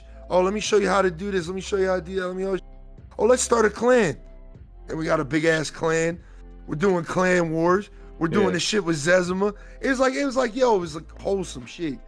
And I feel that was like all when we were like free to play too. Yeah. in Final Fantasy 14, it seems like it has that same type of wholesome activity where people are like, "Hey, you're a new player. Let me guide you. Let me help you out." Yeah, Let me do nowadays this." when you try to help new players, it's either like you are somehow unexpectedly insulting someone that's been playing video games forever, and they're like, "Oh, yeah, I know how to do that." God. Or it's Yeah, like- I say that all the time. Or it's like they just don't. They're just like, "Oh, cool," and then they just vibe out somewhere else, and it's just like, "All right, Yeah, bye." man, I'm Like, it's excited hard- to play that game and make connections and stuff because I feel like Final Fantasy 14 literally reborn itself, and to hear that it is fucking phenomenon right now. It's a It's realm awesome. reborn, you could say. Yeah, it's a realm reborn. What was what's it called? The other MMO game? Fantasy Star Universe? Fantasy Star is kind of a weird MMO. Yeah, it's niche, man. It's like Xbox niggas play that shit. Like Like, even the new one that came out, like I saw it, I tried it out, and I was like, "This is really not for me." That's so yeah, much it's shit. weird, man. It looks It's fun. a true like Japanese MMO. Like, MMO, Yeah. yup. like they're Yeah. like, "Yo, you can progress in fingernail crafting," and you're like, I'm just like, I don't know why I would need that, but you do you. Like, there's Yeah, a yeah. lot to that game that's like way different than what we're used to over here. Yeah, that's why I brought it up. Like, since we're talking about MMO a little bit, I thought Fantasy I do Star. remember we used to play Fantasy Star on Xbox, and we Oh would just yeah, sit it in the only fucking main lobby and just dude. You do just nothing. yeah, you just get the free trial, not the free Actually, trial. Der- The Derek was freaking out about that. Like, he's like, "Yo, man, I'm over here sitting." Like, Dog, listen, I'm trying to tell you, in an MMO game, if I cannot sit, it's Trash. ass, dog. It's ass. really. Can you sit in Final Fantasy 14? yes, you can. That game is fucking amazing now, dog. I cannot wait to play it, man. Can't wait to play it. Seriously. The No, game is because now the best goated. thing about MMOs is like there's so many different things the different players you can be. You can be a PvP guy, you can be a role-playing guy, you can do, like the dungeons and shit. Be all about the loot. Like, it's just MMOs offer so much in one Yeah. game. It's just that's Yeah. what I've always But loved about that's again, kind of why we RuneScape. got shit like Destiny. That's like a sub Mhm. MMO, or it's like everything's linked together and shit, and you Yeah. have to play everything in order to get anywhere. And Destiny it's like, was wholesome too. in the beginning. Yeah, it's Now it's just toxic as fuck. Like, very wholesome. especially with all the hackers and shit, and the Yeah, fact but- that did they finally like fix the one subclass where it's just overpowered? I don't know what the fuck they're doing. I'm Not actually bad. gonna buy the Bungie 30th anniversary thing. I'm actually gonna play that probably You sometime. have this fun week. using the Halo 1 pistol. I can't wait, Yeah. man. It's fucking awesome. It's fucking awesome. Watch what happened. That shit is. Like, I'm gonna get I'm nerfed. not even mad about that. Like they're like, yo, here's the fucking battle rifle, and I'm just I was like, yo, I need this now, dog. like I was like, yeah, I want that, and I was like, oh wait, I don't play Destiny 2 anymore. Then the armors No, were what- like pretty cool and shit. Would that consider them like, I wouldn't say copyrights, but with It's a Nah, gray- they own it's- that shit. It's a gray area for them. Yeah. like that's why I said like, There's oh, hey, probably there's like here's the thing with copyright infringement. You can basically take, it depends on like how the company that's claiming infringement earns money. It also like, let's say like on YouTube you can be a commentator, right? And you can comment on shit, right? As long, and it becomes fair use, so you can use whatever you need, as long as you change it up enough to where in court of law it'd be like fair use, right? It's still not going to protect you from getting claimed and shit, but if you take it to court, they'll be like, yeah, it's fair use, so fuck off.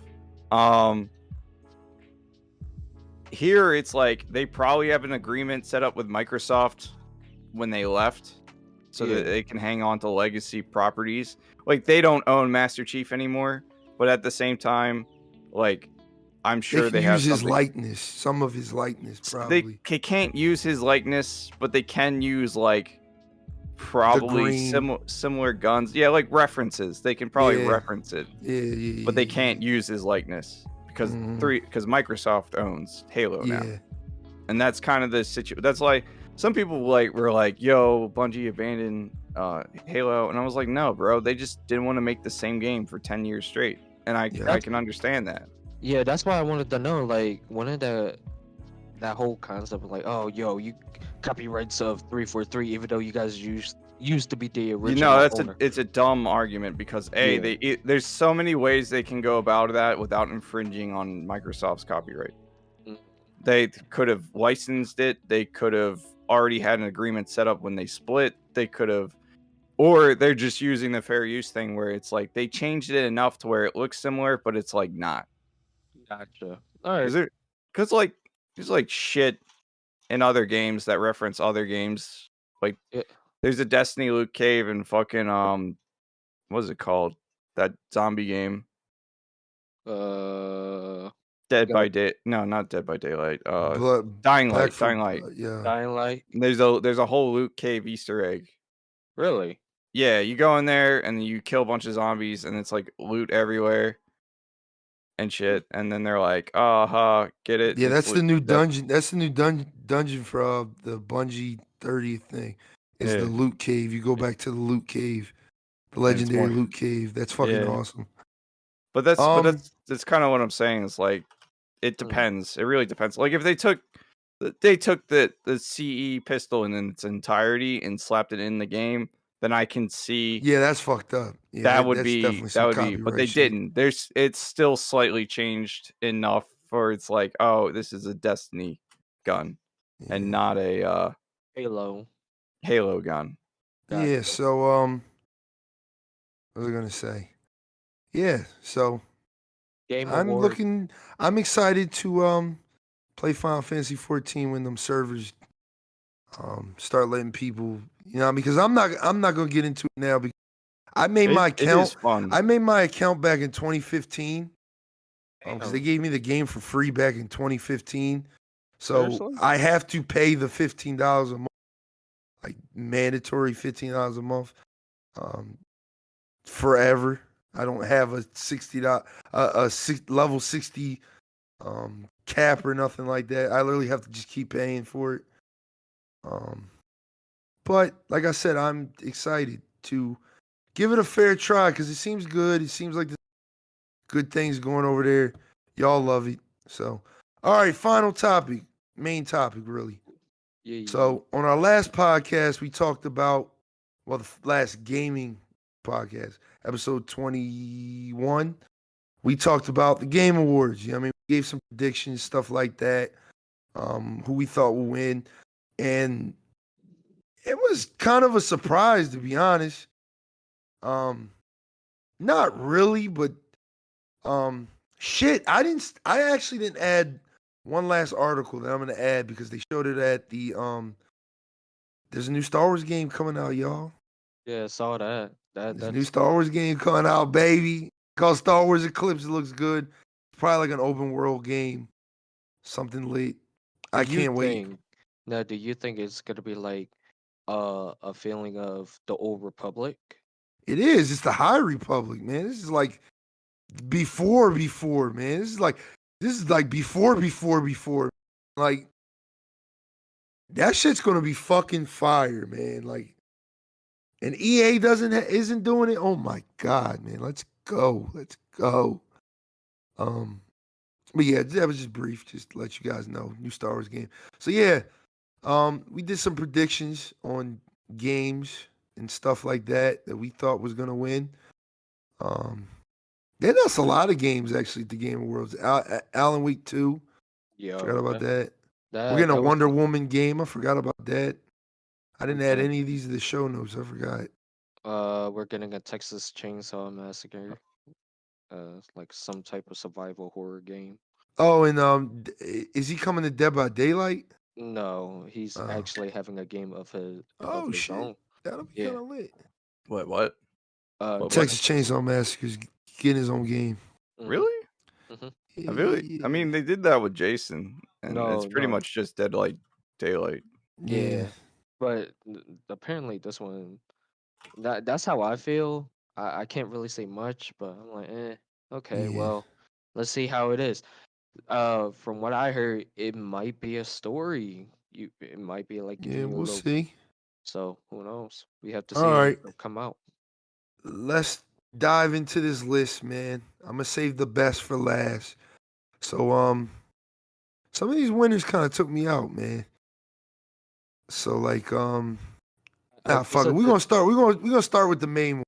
How do y'all feel about the game of the year going to It Takes Two, man? Fine seriously. with it. I mean, I I was very happy, man. I was very happy. I think like based on the reception, um, it seems like a cool game, Yeah, and a I lot of actually people bought it. played Yeah, I it. actually bought it, and I plan to stream it eventually. It's also nice to see a small studio get a dub for once. That's how yeah, I felt. yeah, Cause literally all those games are fucking AAA games, Yeah, and It Takes Two is a small developer. It's published by EA, small developer, consumer friendly. You buy one copy, and then you can play with me. You just have to download the there's like a trial version or something like that. it- You download that, you can play the whole game with the entire yeah. game with me. Yeah, you buy one copy, two people can play together. It's that simple. I mean, I plan to stream it sometime in the new year. because a lot of my streamer friends stream it. Is But it looks fun. cross-platform? No, so if you buy it on PlayStation, the other person has to be on PlayStation to play with you. But that's not that bad though. That's not that bad. I mean, but I definitely bought it, never played it yet, but definitely looking forward to trying it. Again, like E-Nice said, small studio taking a dub, beating Nintendo, Microsoft, Capcom, and Sony, and Bethesda, all in one motherfucking, or Arcane really, but you know what I mean? That was nice. That was nice. Yeah, I think it's good that they got the dub. I think they probably deserve it. How'd you feel about best narrative going to Guardians of the Galaxy? I didn't play it, but I can tell you that from what the trailers that I saw, I knew it was going to be a fun story. So yeah, people say it's a good fucking game, man. Yeah, it is. People have said nothing but good things about it.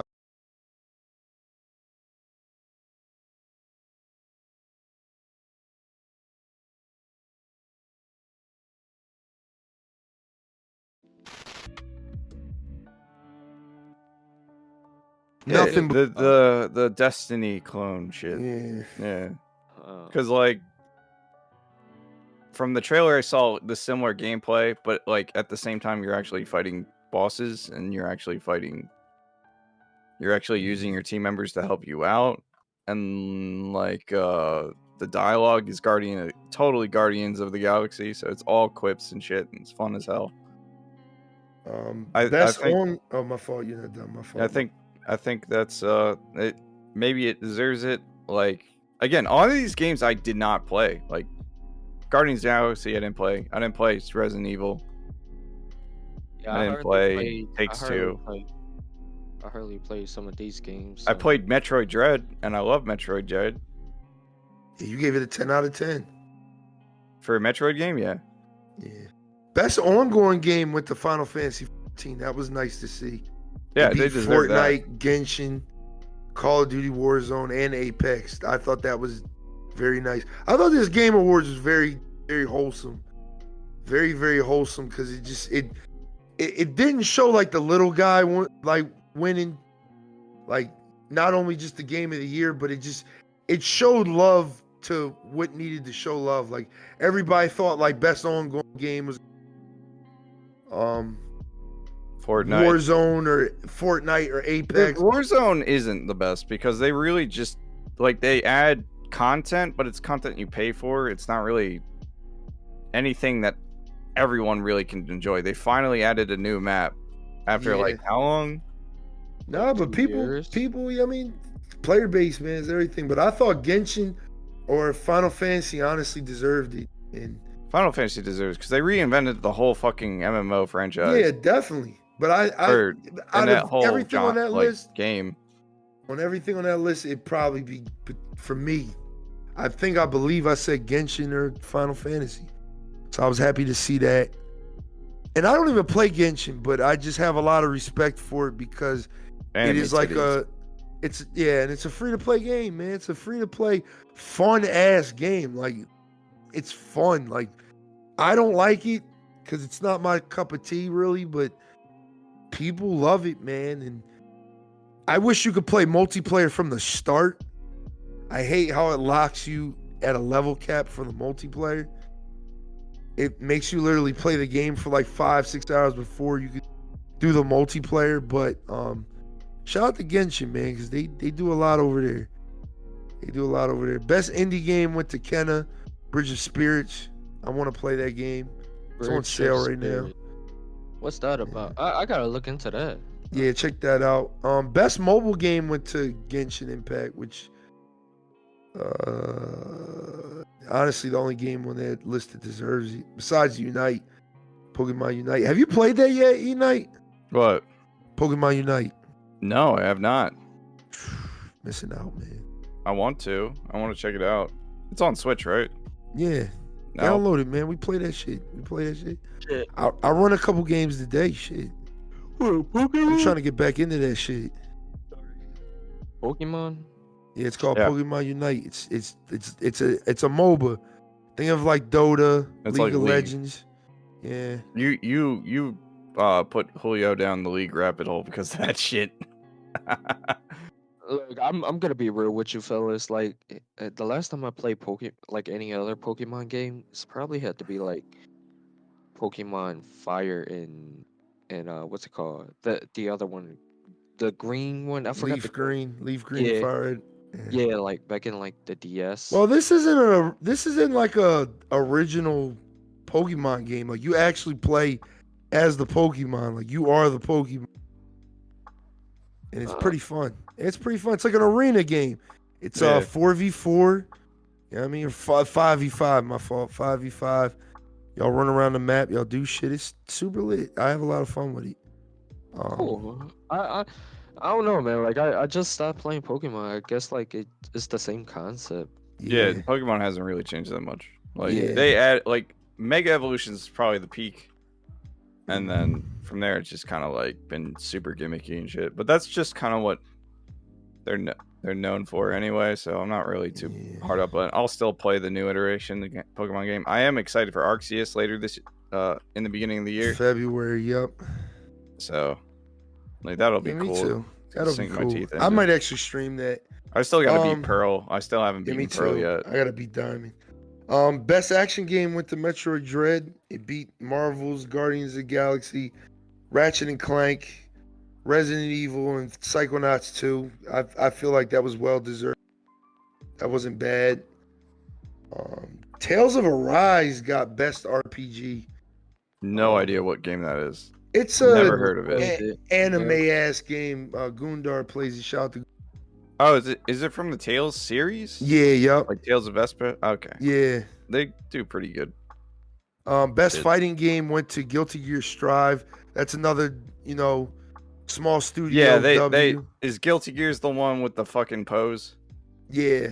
And Okay, that's why they won. the great art style and shit. Yeah, the art style. Both art Yeah. styles, It beat Virtua Fighter 5, Nickelodeon All-Star Brawl, Melty Blood, and Shit, Demon I didn't even Slayer. think Nick made it into the nominations. I can't believe it. This list kind of sucks. Somebody told me the Demon Slayer game's pretty good, but I've never even watched Demon Slayer. So Demon Slayer is a good show. It's I'll on give it a try Netflix one if day. you want to check it out. Best family game went to It Takes Two as well. So It Takes Two got 2 awards that I see on the list. It beat WarioWare, Super Mario 3D World, New Pokemon Snap, and Mario Party Superstars.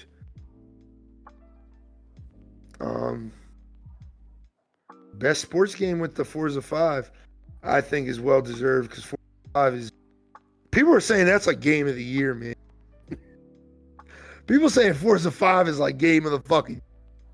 I'm not into racing games. I streamed it the day it came out. I had fun. I had fun. I don't know. What did the Not my players cup of actually tea. choose for game of the year? Yeah. I mean, I don't know. I think It Takes Two is. I see everybody streaming it, everybody playing it even before it won. Mhm. So I like how again it's small studio. No, what's the player choice award? Because isn't that Let me find that. Oh man.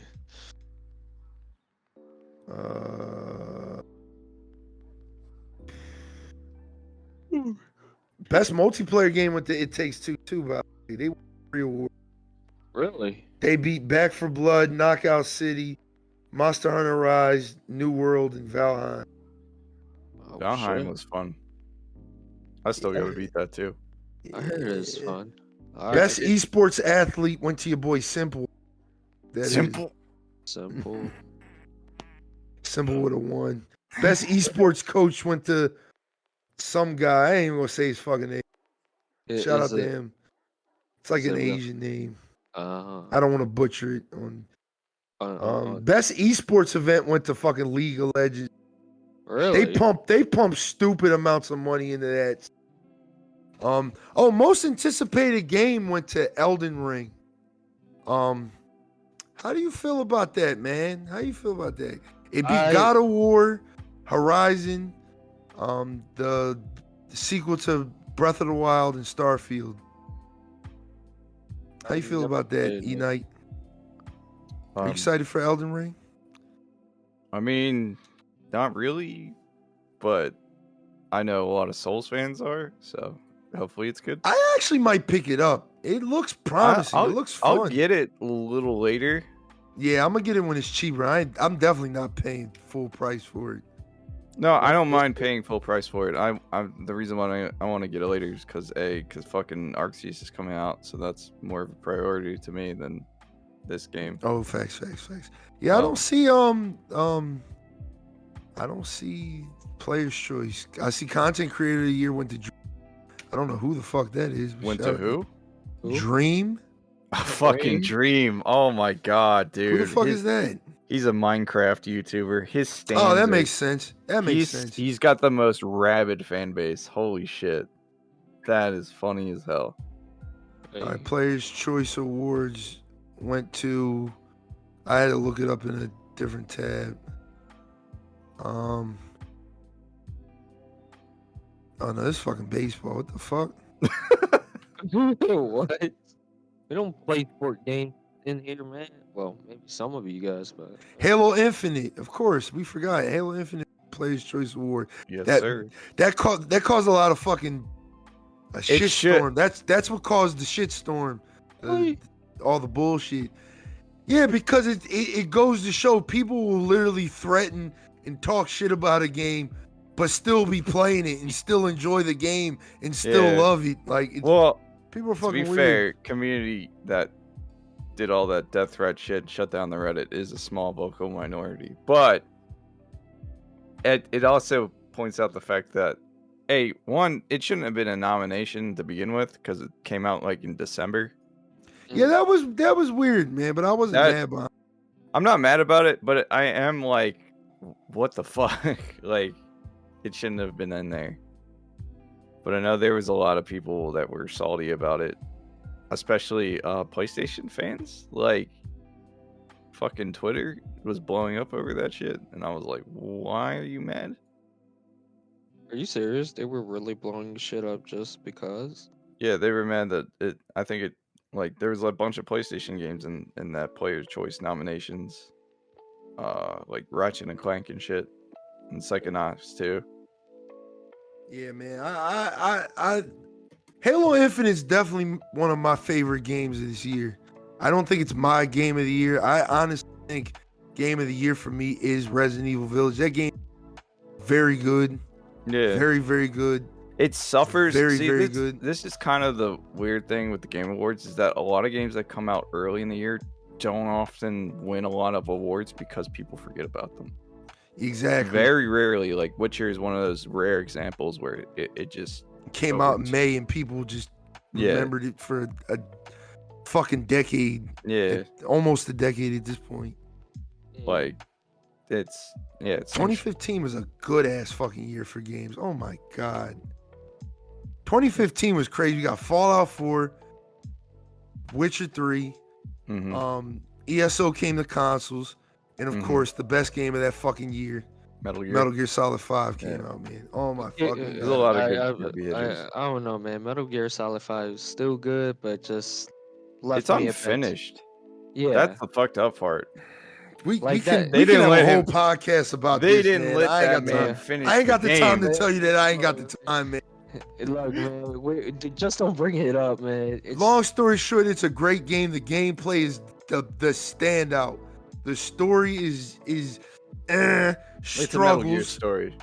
It struggles though. It struggles because how does it struggle? They took out a lot of the traditional shit. Like the boss fights fucking suck ass. They didn't let them finish the game. No, it doesn't matter. All the boss fights were literally the. Fix your mic, by the way, Rambo. What the fuck was that? I didn't understand what.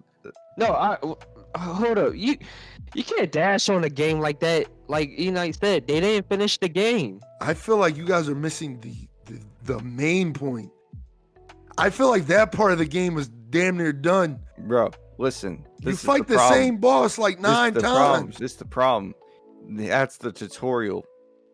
That's the second tutorial. The main game, he didn't get to finish. You talking about chapter 2? Talking about chapter 3. Chapter 3, man. No, it's Bro, chapter 2. Chapter 2, you're already done. That's like Nah, chapter 2 is chapter 2. Chapter 2 is a bunch of fucking random ass stupid missions and shit, repeating missions, but with, procure on site and shit like that. I know what y'all talking about. When you go to the fucking island, you find Eli, all that fucking shit. You fight the fucking Metal Gear again. Snake has the fucking problems because he's got a fucking part of a plane in his fucking head that he can't see colors. He accidentally shoots Eli, shit like that. Yeah, I know what y'all talking about, but I feel like I tell people this all the time with that game. Like, that game is literally like, it's like 75% done, dog. It's 75% done. So the first chapter, when you're literally fighting those fucking, what are they called again? The parasite dudes. When you're fighting them 9 times and it's the same boss fight over and over again, that was kind of corny, because the best thing about fucking Metal Gear is the boss fights. It has the best boss fights of all time. Yeah. Of all time. Nigga, we got Psycho Mantis, dog. Like, and then we Psycho literally fight Mantis the is- same guy like 9 times. Psycho Mantis was a trip.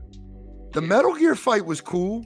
I thought that was like that shit had me sweating like a motherfucker, That's man. what I'm saying. Like, it's Hideo Kojima, dude. Like, they didn't let him finish the they game. didn't want okay? to finish his game, and I'm Yeah. But did you play Death Stranding? no, I did not. No, we did not. Is that I think I might buy end that of for Metal Gear? PS5, I Is ain't that the gonna end lie. of Metal Gear 5? Is Death Stranding? Yes, Death Stranding. That's chapter 7 or whatever. It's just Yes. fucking. It's just like you're a different dude Yo, Death Stranding's delivering lit, man. Amazon packages. I might have to do a video essay on Death Stranding and why it's a cultural piece. It's a very nice little cultural piece. I like it. I enjoy it. Yeah, I might. Yeah, it's like it's a weird game, man, because it's like, not to go too off rails, because we about to wrap this episode up, just to talk about it real quick. Death Stranding is like a game where it's like you're having fun, but you don't know that you're actually having fun. I can't describe it. Like, it's just like the thought of going to point A to point B over and over and over and over and over again. It's very nice in that game, because it makes you like think about it. It makes you like think like, all right, where am I gonna put this shit? How am I gonna carry this shit? Which way am I gonna go? It's just I really enjoy that game, man. Like, Death Stranding it's a cultural piece. I'm gonna definitely do a video, because I feel like that's a game that a lot of people talk shit on. It's definitely a weird fucking game. The story is fucking weird, but it's Hideo Kojima. You know what I mean, What is it not weird when it comes to him? what is y'all game of the year, y'all think? You go Just to first. wrap Ignite. this up real fast. I'm gonna have to say Halo, because like, I know it. yeah, I mean, like, not much has come out this year that I. Yeah, you didn't play too much. That's true. It's I not didn't even play that I didn't everything play that too much. came It's out. just I wasn't that interested in anything. Yeah, that that's came true. out. I played Metroid. I played Pokemon. But other than that, it was just like most of the shit came out at the end of the year, and it was just that. I played Aliens Fireteam. Did you like the game? I liked it, but it wasn't what I was hoping it would be. Oh, okay. So a little let down by that.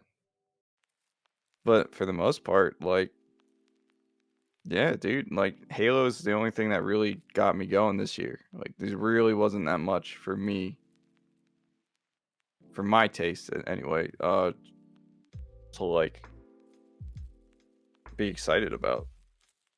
And Wow. Halo Infinite's not even like fucking finished, so like there's that. So What about you, Rambo?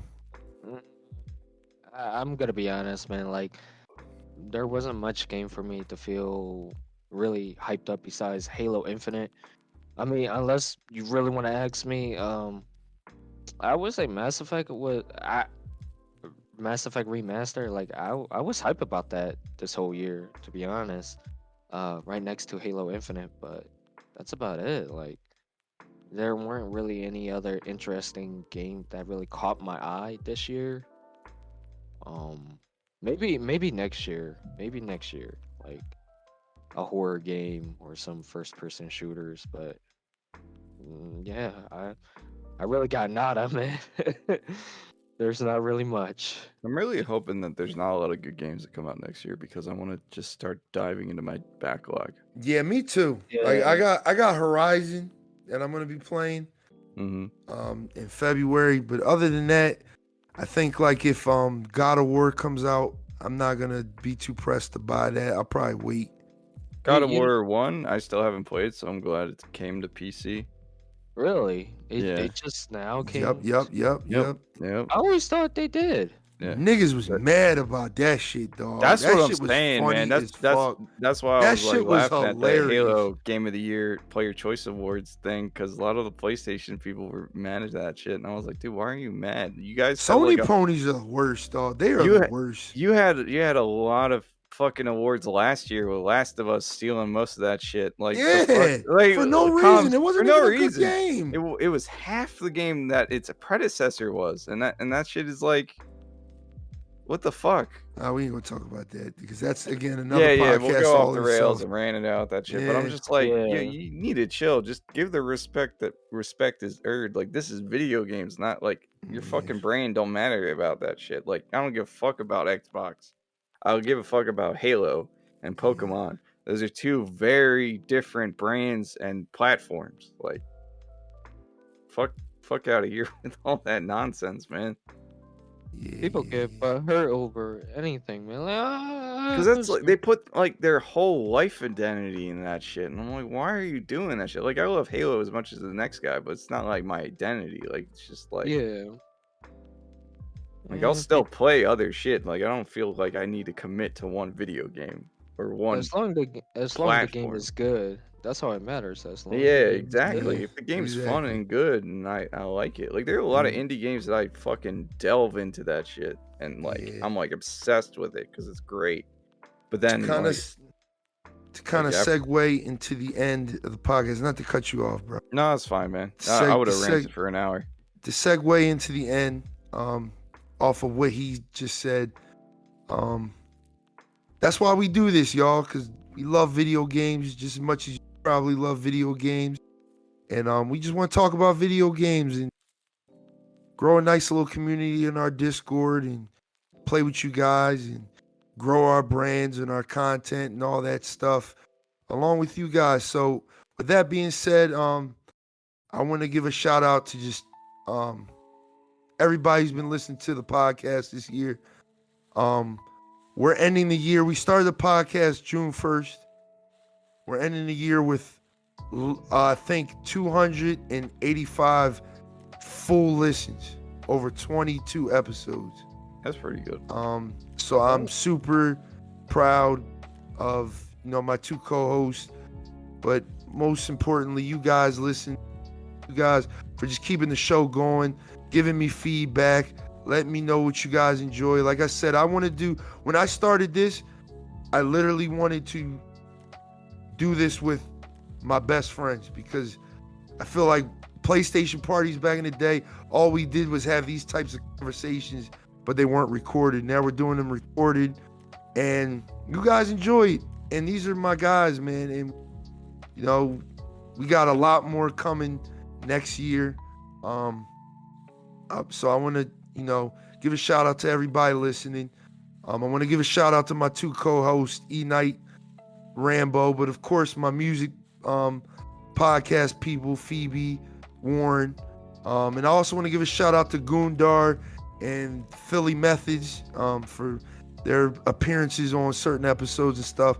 I appreciate you guys, all of my co-hosts. Next year, like I said, we're gonna be going up, growing. We might do some type of live podcast over Twitch. Might try to set that up sometime in next year. That way we can kind of interact with, the people who listen to our podcast. I mean, You guys can get in the chat, talk to us, let us know how you feel as the show goes on, and it'll be a good time. And my last shout out I want to give is to everybody I met this year. Since I started doing this shit, I started streaming back in May when Resident Evil Village came out, and the love I've gotten from the community is amazing, and I appreciate each and every single one. There's too many people to shout out, but y'all already know who you all are. People I talk to daily, game with daily, come out to the Discord parties, you show up in the Discord. I appreciate each and every single one of y'all, man. I love you. Next year, we taking the fuck over. The Infernal Discord, we taking over. Two Lady Gang, we taking over. Infernal Podcast, we taking over, man. We making waves, dog. We making waves. Shout out to Couch Combat. Shout out to RiZiNG RAMBO and everything he's doing with Make It, Kill It, Gain It. Yeah, man. This is the last episode of the year. You two got anything you want to add before we wrap this shit up? Like, this is the year where I think I've hit my stride with editing. So, like, I'm definitely next year going to be pumping the shit out of videos. Like, as far as, like, content goes. Like, we're going ham. Like, I'm going ham. We're all going ham. Yes, sir. Yes, fucking sir, man. Listen, we taking over, man. We taking over, dog. This is funny though. Is like I wanted to do this like 5 years ago. We all did. I remember playing Destiny 1 with you and being like, "Yo, man, we need to start a podcast, bro." Well, it's not even like a podcast; it's just like a small group of channels. Well, that's what you're trying to do with Couch Combat. Yeah, that's the whole reason it's called Couch Combat. That's why I still got that banner up. I need to change that though and update it. But like, it's the whole reason like I wanted to get all my friends in on this shit, and then so we could all blow up. Maybe not like have to work as hard and like Plus I enjoy making content for people to watch. Like I kind of wish I would get in the recommendeds more often, but it's like it is what it is. As long as you guys are laughing at my shit. Yeah. Listen, I appreciate you so much for what you do. In the community, man, especially the Halo community, man. You're doing a good thing. Your videos, your content, everything is great. Just keep up the good work, man. Like I said, I'm super proud of you, bro. You already know what it is. You've been my friend for over fucking 15 years at this point, man. Fuck, has it been that long? It's almost been 20 fucking years, man. Jesus Christ. You know what I mean, you're my fucking guy, man. I'm proud of you. You know what I mean? And just, keep going, man, because you inspire me to keep going. All of y'all inspire me to keep going. Thanks, listeners, Dad. people I stream with, you too. You know what I mean? You're welcome, son. But nah, real shit, man. Like, it's just 5 years ago, I used to always talk stream. I want to do this, and it's like this year I sit in my apartment and I'm just like, I got everything. I might as well fucking do it. And I took off, and it's like next year looks super bright, man. We coming out to conventions next year. I'm going to a couple conventions, gonna be networking. I'm gonna be showing my face. I'm gonna have my gear on, you know what I mean? So we're gonna be having a good time, man. Like I said, we taking over next year, man. We taking the fuck over, dog. So if you think you got the spotlight right now, man, either the world's gonna end or we're gonna take over. Like, that's one of the two. We taking over. That's the name of this podcast. We taking over, man. DJ Khaled, we taking over, man. We the best. Who? We. Rambo, you got something to say to wrap up this last episode of the year, man? Damn, this shit makes me sad, man. Like, but happy at the same time. Like, we've came so far, man. 23 episodes.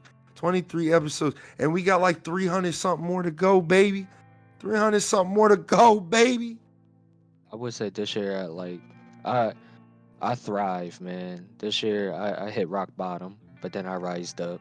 Had some help by my community. If y'all know who you all are, much appreciated. Y'all had my back when I was really at my fall. Blaze, E-Night, y'all too. I'm doing my thing out here, motivating people, not just only fitness and gaming, but just inspiring others about life in general, and doing my side gig of modeling. So, but next year, I'm thriving more. Hell So, yeah.